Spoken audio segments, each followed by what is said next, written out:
on est parti, si vous voulez, d'un constat qui était assez simple aujourd'hui, qui part finalement des aspirations sociales et qui a été notamment démontré par la crise des Gilets jaunes, par les différentes mobilisations citoyennes qui se sont portées depuis maintenant plusieurs mois. C'est un véritable besoin de service public.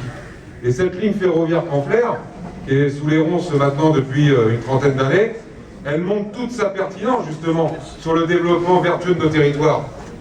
C'était ça aussi l'enjeu.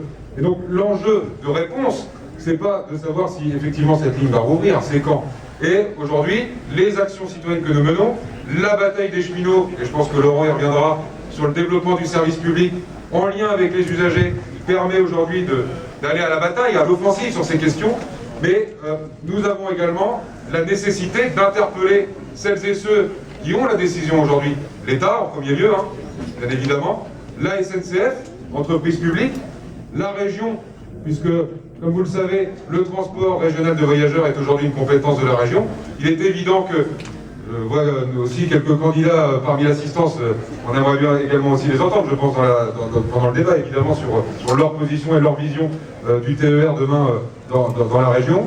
Mais évidemment, le combat qui est mené sur Caen-Flers, c'est finalement un combat beaucoup plus global de développement du service public et d'aménagement du territoire. Donc, finalement, pour répondre très rapidement à cette première question, effectivement, c'est pas savoir quand, si oui ou non elle va rouvrir, c'est quand elle va rouvrir et comment, collectivement, cheminots, usagers, citoyens, on crée les conditions pour que cette ligne rouvre le plus rapidement possible. Je pense que c'est ça aussi l'enjeu d'une telle initiative.